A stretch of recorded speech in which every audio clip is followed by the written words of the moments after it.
नमस्कार। पिछले वीडियो में हमने कविता पर्वत प्रदेश में पावस कक्षा 10 के पाठ 5 की हिंदी और इंग्लिश में व्याख्या की थी। आज हम इस कविता के अभ्यास प्रश्न करेंगे। आइए पढ़ते हैं पहला प्रश्न। पावस ऋतु में प्रकृति में कौन कौन से परिवर्तन आते हैं? कविता के आधार पर स्पष्ट कीजिए। पावस ऋतु में पर्वतीय प्रदेशों में प्रकृति में तरह तरह के परिवर्तन आते हैं। बादलों के झुंड कभी वर्षा करते हैं तो कभी मौसम साफ हो जाता है। झरनों से झरता हुआ पानी मोतियों की लड़ियों के समान सुंदर लगता है। झरनों की आवाज़ संगीत की तरह मधुर लगती है। पहाड़ों पर खिले फूल प्रकृति की शोभा को अत्यंत रमणीक बना देते हैं।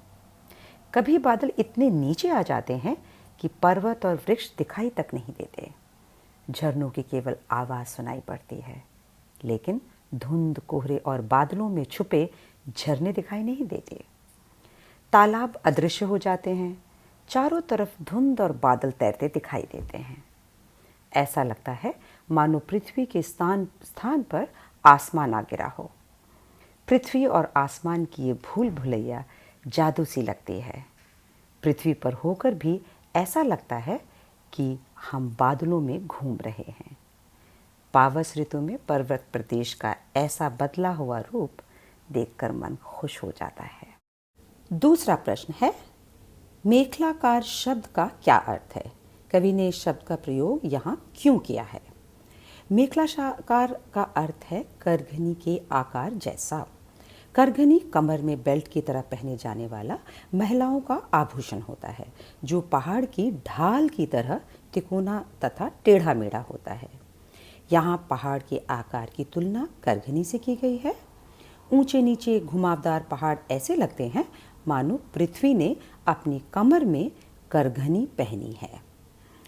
कवि ने इस करघनी का प्रयोग यहाँ मानवीकरण अलंकार के रूप में किया है। तीसरा प्रश्न है, सहस्त्र दृग सुमन से क्या तात्पर्य है?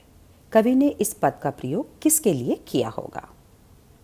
इन पंक्तियों का तात्पर्य है कि पहाड़ों पर हजारों फूल खिले हैं, जिनकी तुलना आंखों से की गई है। इन हजारों फूल रूपी आंखों से पहाड़ अपनी छवि को अर्थात अपने प्रतिबिंब को तालाब रूपी दर्पण यानी आईना में देख रहा है। कवि ने इस पद का प्रयोग किसी महिला के लिए किया है, जो श्रृंगार करने के बाद अपने सौंदर्य तथा अपने रूप को दर्पण में निहार रही है, तालाब रूपी दर्पण में, और ये देखकर अपने आप को देखकर बहुत खुश हो रही है।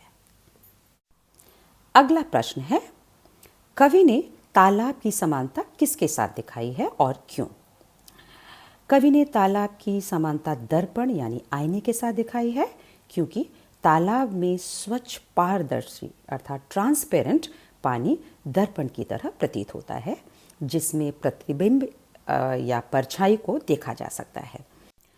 पहाड़ के नीचे बरसात के पानी से बने तालाब में पहाड़ का प्रतिबिंब साफ दिखाई पड़ता है, इसलिए कवि ने तालाब की समानता दर्पण से की है।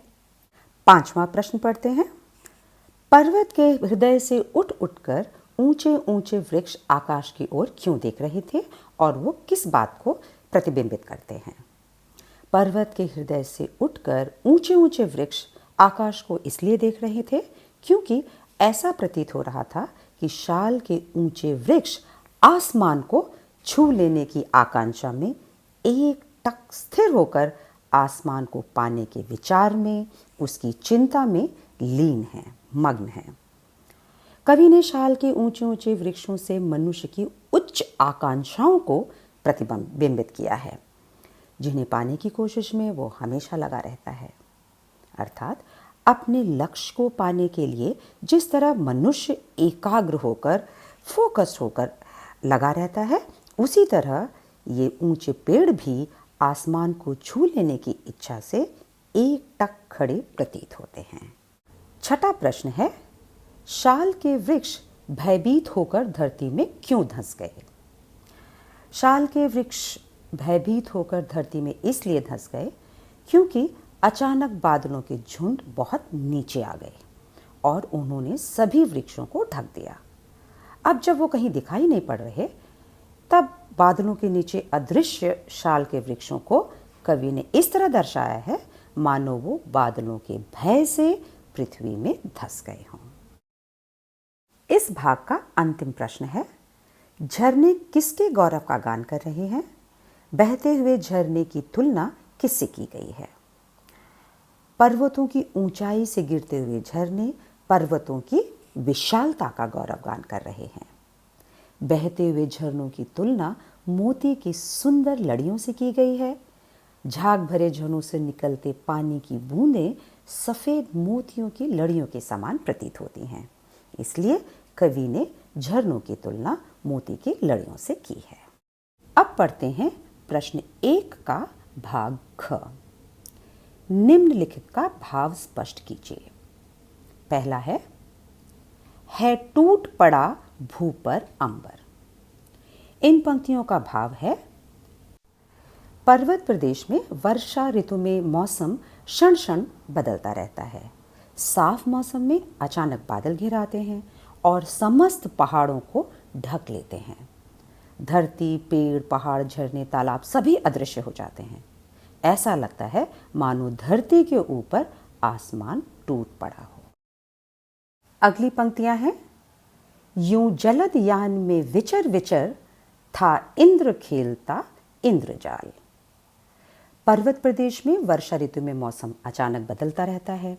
कभी मौसम साफ रहता है तो कभी अचानक बादलों के झुंड इतने नीचे आ जाते हैं कि समस्त पहाड़, पेड़, झरने, तालाब बादलों से ढक जाते हैं और अदृश्य हो जाते हैं।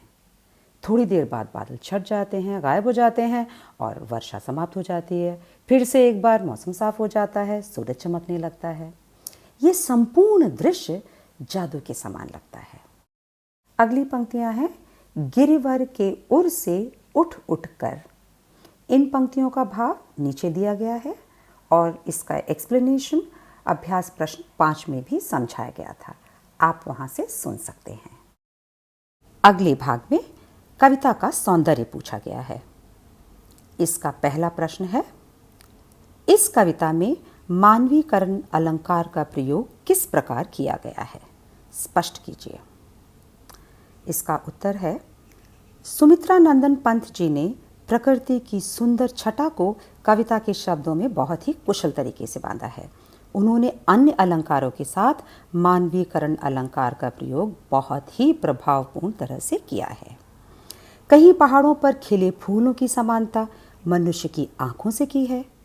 तालाब को दर्पण का रूप दे दिया है। पहाड़ों के आकार की तुलना करघनी से की है।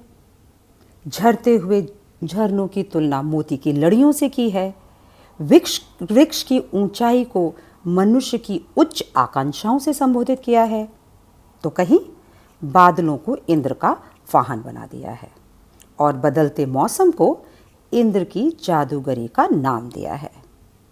प्रकृति की यह सुंदर कल्पना हर मन को छू जाती है, हर्षित कर जाती है। आपकी दृष्टि में इस कविता का सौंदर्य इनमें से किस पर निर्भर करता है? इस कविता का सौंदर्य निम्नलिखित तीनों क, ख और ग पर निर्भर करता है। पहला है अनेक शब्दों की आवृत्ति पर। अनेक शब्दों की आवृत्ति पुनरुक्ति अलंकार है, जिसके प्रयोग ने कविता के सौंदर्य को निखार दिया है, जैसे कि पल पल, बार बार, झर झर, नस नस आदि। अगला है शब्दों की चित्रमयी भाषा पर। शब्दों की चित्रमयी भाषा से पर्वत प्रदेश में वर्षा ऋतु जीवंत हो उठी है, जैसे कि मेखलाकार पर्वत अपार, सहस्त्रदृग सुमन, गिरवर के उर से उठ उठकर, झरते हैं झाग भरे निर्झर आदि। इन सभी पंक्तियों में प्रकृति का बहुत ही सुंदर चित्रण किया गया है। अगला है कविता की संगीतात्मकता पर। कविता में प्रयोग की गई तुकबंदी इसमें संगीतात्मकता उत्पन्न करती है। उदाहरण के लिए पर्वत प्रदेश प्रकृति वेश, बार बार महाकार, निर्झर, अंबर आदि। अंतिम प्रश्न है, कवि ने चित्रात्मक शैली का प्रयोग करते हुए पावस ऋतु का सजीव चित्र अंकित किया है। ऐसे स्थानों को छांटकर लिखिए। उत्तर है, कवि ने चित्रात्मक शैली का प्रयोग निम्नलिखित स्थानों पर किया है। मेखलाकार पर्वत अपार, सहस्त्र दृग सुमन, मोती की लड़ियों से सुंदर, झाग भरे निर्झर, है टूट पड़ा भू पर अंबर, उठ उठकर तरुवर, अन्मेष अटल कुछ चिंता पर, यूं जलदयान में विचर विचर आदि। आशा करती हूं आपको उत्तर समझ आ गए होंगे। अगले वीडियो में इस कविता के MCQs दिए गए हैं। तब तक पढ़ते रहिए और बढ़ते रहिए।